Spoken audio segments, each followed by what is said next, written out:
Hello, മറ്റൊരു വീഡിയോയിലേക്ക് എല്ലാവർക്കും സ്വാഗതം. അങ്ങനെ നവ്യ ഗർഭിണിയാണോ എന്നുള്ള കാര്യത്തിൽ എല്ലാവർക്കും ഓരോ സംശയങ്ങളൊക്കെ വന്നു തുടങ്ങാണ് കേട്ടോ. കാരണം ഏകദേശം 3-4 മാസമായിട്ട് പോലും യാതൊരു ഇമ്പ്രൂവ്മെന്റും ഇല്ല.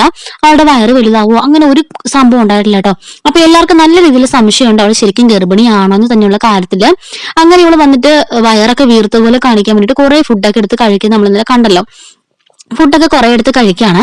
അങ്ങനെ കുറെ ഫുഡ് കഴിച്ചു കഴിയുമ്പോഴത്തേന് നവ്യക്കാണെങ്കിൽ വൊമിറ്റിംഗ് പോലെയും ഛർദ്ദിക്കാനൊക്കെ വരുന്നുണ്ട്. അങ്ങനെ അവൾ ഓടി നിന്ന് ഛർദ്ദിക്കുമ്പോൾ വന്നിട്ട് ജലജയൊക്കെ വഴക്ക് പറയുന്നുണ്ട്. ആവശ്യമാതെ ഓരോന്ന് വലിച്ചവര് കേട്ടിട്ടല്ലേ ഇങ്ങനെ ഇരുന്ന് ഛർദ്ദിക്കുന്നൊക്കെ പറയുമ്പോൾ മുത്തശ്ശി വഴക്ക് പറയാൻ കേട്ടോ. എന്താ ജലജ നീ പറയുന്നത്?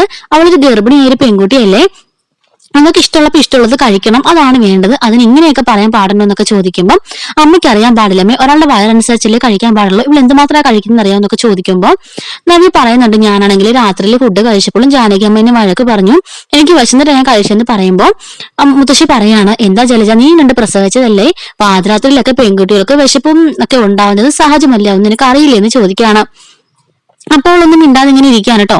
അതിനുശേഷം എത്രയും പെട്ടെന്ന് ഹോസ്പിറ്റലിലേക്ക് കൊണ്ടുപോകാൻ പറയാണ്. അങ്ങനെ ഹോസ്പിറ്റലിലേക്ക് പോവാന്ന് പറയുമ്പോഴേക്കും നവ്യ പറയണം അയ്യോ വേണ്ട, ഹോസ്പിറ്റലിലേക്ക് പോകണ്ടെന്ന് പറയുന്നു. അപ്പോഴേക്കും എല്ലാവരും ചോദിക്കുകയാണ് അതെന്താ ഹോസ്പിറ്റലിൽ പോയ കുഴപ്പമെന്ന് ചോദിക്കുമ്പോൾ നവ്യ പറയാണ് വേണ്ട, ഹോസ്പിറ്റലിൽ പോകണ്ട എന്ന് പറയാൻ കേട്ടോ. അങ്ങനെ അവര് പറയാ അപ്പൊ നിന്റെ വയറ്റിലെ കുഞ്ഞൊന്നും കാണുകയല്ല, അതുകൊണ്ടായിരിക്കും നീ ഇങ്ങനെ പറഞ്ഞത്, കള്ളത്തരമായിരിക്കും എന്ന് പറയുമ്പോൾ നവ്യ പറയാണ് അതുകൊണ്ടല്ല എനിക്ക് പേടിയാന്ന് പറയുമ്പോൾ മുത്തശ്ശി പറയാണ് മോളെ ഈ സമയത്ത് പേടിയൊക്കെ ഉണ്ടാവും, അവിടെ ചെന്നാൽ ചുമ്മാ ചെക്കപ്പ് ചെയ്യാനല്ലേ ഉള്ളൂ, അതുകൊണ്ട് മോള് പേടിക്കണ്ട പൊക്കോളം പറയുന്നു. അങ്ങനെ രാവിലെ തന്നെ ജലജയും അഭിയും കൂടെ കൂടിയിട്ട് നവ്യനെയും കൊണ്ട് ഹോസ്പിറ്റലിലേക്ക് പോവാണ് കേട്ടോ.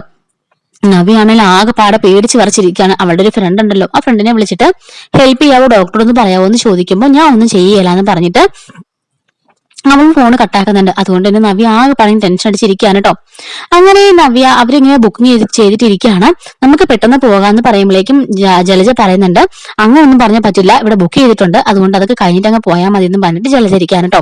അപ്പൊ അതിനിടയിൽ ചെറിയൊരു കാര്യം, ഈ ഒരു കാണുന്ന കുർത്തി ബാക്കി എല്ലാ സൈറ്റിലും നമുക്ക് 799 രൂപയ്ക്കാണ് കേട്ടോ അവൈലബിൾ ആവുന്നത്. നമ്മുടെ കയ്യിൽ 599 രൂപയ്ക്ക് നിങ്ങൾ ഏത് കളർ സെലക്ട് ചെയ്താലും ഏത് സൈസിലും ഉണ്ട് കേട്ടോ. ഇതുപോലെ മിറർ വർക്ക് അല്ല, പകരമായിട്ട് നമുക്ക് സ്റ്റോൺ വർക്ക് ആണ് വരുന്നത്. അജ്രക്കിന്റെ യോക്കായിരിക്കും വരിക. അതുപോലെ തന്നെ ഷിപ്പിങ്ങും ഫ്രീ ആണ് കേട്ടോ. അപ്പം ആവശ്യമുള്ളവര് സ്ക്രീനിൽ കാണുന്ന വാട്സപ്പ് നമ്പറിൽ ഒന്ന് കോൺടാക്ട് ചെയ്യാം. നമുക്ക് ബാക്കി പറയാം. അങ്ങനെ ഇവൾ ആകെപ്പാട് ടെൻഷൻ അടിച്ച് നവ്യ ഇങ്ങനെ ഇരിക്കുകയാണല്ലോ. ഈ സമയത്ത് ഡോക്ടറെ കുറെ നേരമായിട്ട് കാണാൻ പറ്റുന്നില്ല. ഏകദേശം 1 മണിക്കൂറുള്ള വെയിറ്റ് ചെയ്തു. അപ്പൊ ജലജ പറയണം ഇതെന്താ ഡോക്ടർ ഇങ്ങനെ ഇത്രയും സമയമായില്ലേ, നമ്മളെല്ലാം ബാക്കി എല്ലാരെയും വിളിച്ചല്ലോ എന്ന് ചോദിക്കുമ്പോഴേക്കും നവ്യ പറയണം ഇതാ ഞാൻ പറഞ്ഞത്, നമ്മൾ എത്രയും വലിയ കുടുംബക്കാരാ, എന്നിട്ട് ഒരു കാണിക്കുന്നത് കണ്ടില്ലേ, ഈ ഹോസ്പിറ്റൽ ശരിയില്ല, ബാമേ നമുക്ക് പോകാം, നമുക്ക് ഡോക്ടറെ വീട്ടിൽ വിളിച്ചത് കാണിച്ചാൽ മതി, നമ്മുടെ ഫാമിലി ഡോക്ടറെ ഇവരെ കാണിക്കണ്ട, എത്ര നേരം കൊണ്ട് നമ്മൾ ഇരിക്കാന്നൊക്കെ പറയുമ്പോൾ അടങ്ങിയോട് ഇരിക്കരി, നീ വലിയ തമ്പുരാട്ടിയെ പോലെ ഉണ്ടല്ലോ പറയുന്ന കേട്ടാല്, ഹോസ്പിറ്റൽ ആവുമ്പളെ അങ്ങനെയൊക്കെയാ, അത് കഴിഞ്ഞിട്ട് കണ്ടാൽ മതി എന്ന് പറയുന്നു. അങ്ങനെ ഒരുപാട് താമസം കഴിയുമ്പോഴേക്കും ഇനി കാണണ്ടെന്ന് പറഞ്ഞിട്ട് ജലജയും അഭിയും കൂടി ഇങ്ങനെ ഇറങ്ങാൻ തുടങ്ങുമ്പോഴേക്കും നവ്യ ഓർക്കാണ് ഹോ ഈശ്വര സമാധാനമായി, ഇനിയെങ്കിലും പോകാമല്ലോ എന്ന് ഓർക്കാണ്. അങ്ങനെ പോകാനായിട്ട് ഇങ്ങനെ ഇറങ്ങാൻ തുടങ്ങുന്ന സമയത്ത് നഴ്സ് എന്നിട്ട് പറയണം മേഡം നിങ്ങളുടെ ഓപ്ഷനായി വരുമെന്ന് പറയുമ്പോഴേക്കും നവ്യ വീണ്ടും ചങ്കിടിപ്പ് ഇങ്ങനെ കയറുകയാണ് കേട്ടോ. അങ്ങനെ നവ്യയും ജലജയും അഭിയും കൂടെ കൂടിയിട്ട് ഡോക്ടറിന്റെ മുറിയിലേക്ക് കയറുമ്പോഴാണ് നവ്യക്ക് ഒരു സമാധാനമാകുന്നത്. കാരണം സ്ഥിരമായിട്ട് നവ്യ ചെക്കപ്പ് ചെയ്യാറുള്ള ആ ഒരു ഡോക്ടറാണ് കേട്ടോ അവിടെ ഇരിക്കുന്നത്. അങ്ങനെ ഒരു 3 പേരും അകത്തേക്ക് കയറിയിട്ട് ചെക്കപ്പ് ചെയ്യണം, നിങ്ങളൊന്ന് പുറത്തോട്ട് ഇരിക്കുകയെന്ന് ഡോക്ടർ അവരോട് പറയണം, അഭിയോടും ജലജയോടും. അങ്ങനെ അവരുടെ പുറത്തേക്ക് പോയിട്ട് ജലജ അബിയോട് ചോദിക്കുകയാണ് എടാ എന്നെ പുറത്താക്കിയത് കാര്യമുണ്ട്, പക്ഷെ നിന്നെ ഇങ്ങനെ പുറത്താക്കി, നീ ഭർത്താവല്ലേ, നീ അടുത്തേക്ക് നിൽക്കണ്ടല്ലോ എന്ന് ചോദിക്കുകയാണ്.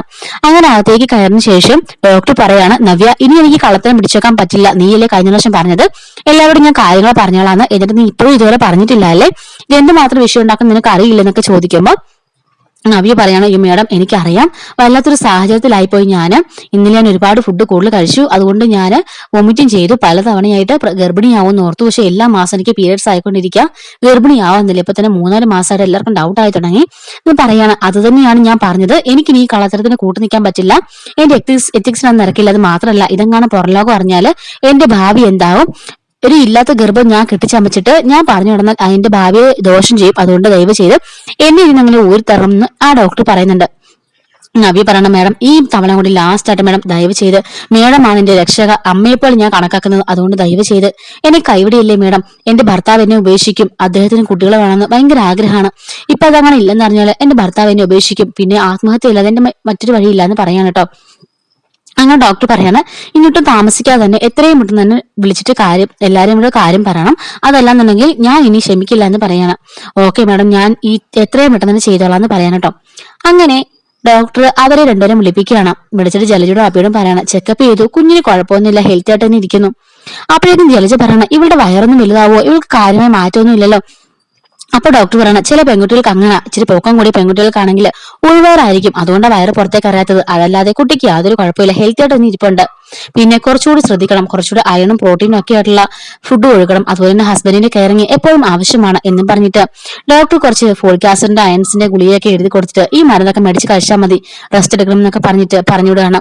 അങ്ങനെ നവിക്കുള്ള സമാധാനം ഇറങ്ങാം കേട്ടോ. അപ്പൊ അബിയും ജലജയും ആ കൂടെ തന്നെ ഇറങ്ങി പോരുന്നുണ്ട്. അങ്ങനെ അവർ വീട്ടിലേക്ക് ചെല്ലുമ്പോഴേക്കും മുത്തശ്ശി ചോദിക്കുന്നുണ്ട് എന്ത് പറഞ്ഞു, ഡോക്ടർ എന്ത് പറഞ്ഞു ചോദിക്കുമ്പോൾ കുഴപ്പമൊന്നും ഇല്ലമ്മേ, കുഴപ്പമൊന്നും ഇല്ലാന്നാ പറഞ്ഞത് നവി പറയുന്നുണ്ട്. അപ്പോഴേക്കും ജലജ പറയാണ് റെസ്റ്റ് എടുക്കാനാ പറഞ്ഞിരിക്കുന്നത് മഹാറാണിക്ക്, ഇവൾക്ക് ഇതിൽ കൂടുതൽ എന്താ റെസ്റ്റ് വേണ്ടത്, അല്ലെങ്കിൽ തന്നെ ഫുൾ ടൈം റെസ്റ്റ് അല്ലേ എന്ന് ചോദിക്കാൻ കേട്ടോ. അതൊക്കെ ശരിയായ കാര്യമായിരിക്കും എന്ന് പറയുന്നു. എന്നിട്ട് നവ്യയുടെ മോള് പോയി കിടന്നു, ഇവരങ്ങനെയൊക്കെ പറയും, അതൊന്നും കേൾക്കണമെന്ന് പറഞ്ഞിട്ട് ജലജയോട് ചോദിക്കാണ് അല്ല നീ ചോദിച്ചില്ല ഡോക്ടറോട് ഇവർക്ക് കാര്യമായി മാറ്റമൊന്നും ഇല്ലല്ലോ എന്ന്. ഞങ്ങളതൊക്കെ ചോദിച്ചു, അപ്പം പൊക്കമുള്ള പെൺകുട്ടിയായിട്ട് ഉൾവയറായിരിക്കും, അതുകൊണ്ടാ കാണാത്തെന്ന് ഡോക്ടർ പറഞ്ഞു എന്ന് അബി പറയാൻ കേട്ടോ. അപ്പോഴേക്കും മുത്തശ്ശി പറയണ ശരിയാ, നിനക്കും അങ്ങനെ ആയിരുന്നല്ലോ ജലജയെ, നിനക്ക് 8-9 മാസമായിട്ടല്ലേ നന്നിട്ട് വയറെങ്കിലും അറിയാൻ തുടങ്ങിയത്, അതുപോലെ ചില പെൺകുട്ടികൾക്ക് വലിയ ക്ഷീണവും കാണില്ല, എങ്കിലും അവളുടെ മുഖത്ത് കുറച്ച് വിളർച്ചയൊക്കെ ഉണ്ട്, അബി നീ ശ്രദ്ധിച്ചോണം കേട്ടോ, നീ പൊക്കോ അവളുടെ കൂടെ എന്ന് പറഞ്ഞിട്ട് അബി അകത്തേക്ക് കയറ്റിവിടാം കേട്ടോ മുത്തശ്ശി. അങ്ങനെ ഇതെല്ലാം നയനെ കാണുന്നുണ്ട്. അപ്പൊ നയനക്ക് ഇതെല്ലാം കാണുമ്പോൾ ആകെപ്പാട് ദേഷ്യം വരുന്നുണ്ട്. അപ്പം നവി ഓർക്കാണ് ഈശ്വര ഇതിങ്ങനെ ഒരുപാട് കാലം തുടർന്ന് പോകാൻ പറ്റില്ല, അതുകൊണ്ട് എത്രയും പെട്ടെന്ന് ഗർഭിണിയാവണം. അങ്ങനെ അവളുടെ ഫ്രണ്ടിനെ വിളിക്കാൻ കേട്ടോ നവ്യ. അപ്പൊ ഇപ്പൊ പറയാൻ പോകുന്ന കഥ ഏകദേശം 2 മാസം കഴിഞ്ഞിട്ടുള്ള കഥയാണ്. അങ്ങനെ നവ്യാണെങ്കിൽ ആ ഫ്രണ്ടിനെ വിളിച്ചിട്ട് ചോദിക്കുകയാണ് എന്തെങ്കിലും ഒരു പോംവഴിയുണ്ടോ, ഞാൻ ഗർഭിണിയാവുന്നില്ല, അതിന് എന്തെങ്കിലും ഒരു വഴി പറഞ്ഞു തരാമെന്ന് ചോദിക്കുമ്പം ആ പെണ്ണ് പറയാണ് ഇപ്പോഴൊക്കെ പാട് കിട്ടും, വയറിൽ വെച്ച് കിട്ടുന്ന ആ പാട് ഓൺലൈൻ വഴി ഓർഡർ ചെയ്ത് സെറ്റ് ചെയ്താൽ വയറ് തോന്നിക്കും, ഓരോ മാസം അങ്ങനെ അഡ്ജസ്റ്റ് ചെയ്താൽ മതി, എന്നിട്ട് എത്രയും പെട്ടെന്ന് ഗർഭിണിയാവാൻ നോക്ക്, എന്നിട്ട് എല്ലാവരോടും കാര്യങ്ങൾ തുറന്നു പോകാന്ന് പറഞ്ഞിട്ട് ആ പെണ്ണ് ഫോൺ കട്ടാക്കാൻ കേട്ടോ. അവൾ പറഞ്ഞ പോലെ തന്നെ നവ്യാണെങ്കിൽ ഓൺലൈനായിട്ട് ആ പാട് വരുത്തുന്നുണ്ട് കേട്ടോ. അങ്ങനെ ആ പാട് മുറിയിലേക്ക് കൊണ്ടുവരുന്ന സമയത്ത് തന്നെ അങ്ങോട്ടേക്ക് അബി കയറി വരികയാണ്. പെട്ടെന്ന് ഈ ബാഗ് എടുത്ത് നവ്യ ഒളിച്ചു വെക്കുന്നുണ്ട് കേട്ടോ. അപ്പൊ ഇതിന് ശേഷം എന്തൊക്കെയാണ് സംഭവിച്ചിട്ടുള്ളത് അടുത്ത വീട്ടിൽ പറയട്ടോ. ഇത് ഭയങ്കര ഒരു സംഭവമാകുന്നുണ്ട്. ഈ ഒരു ബാഗ് പ്രഗ്നൻസി ഇല്ലാതെ തന്നെ ആണെന്ന് കാണിക്കുന്ന വയറിൽ വെച്ച് കിട്ടുന്ന ഒരു പാടാണ് കേട്ടോ. അപ്പൊ അതിന്റെ പേരിലുണ്ടാകുന്ന സംഭവബഹരമായ കാര്യങ്ങളും അതിന്റെ പേരിൽ നായന അനുഭവിക്കുന്ന കാര്യങ്ങളൊക്കെ അടുത്ത വീട്ടിൽ പറയാട്ടോ. മറക്കാതെ ചാനൽ ഒന്ന് സബ്സ്ക്രൈബ് ചെയ്ത് സപ്പോർട്ട് ചെയ്യണേ. അപ്പൊ അടുത്ത വീട്ടിൽ കാണാം. Thanks for watching.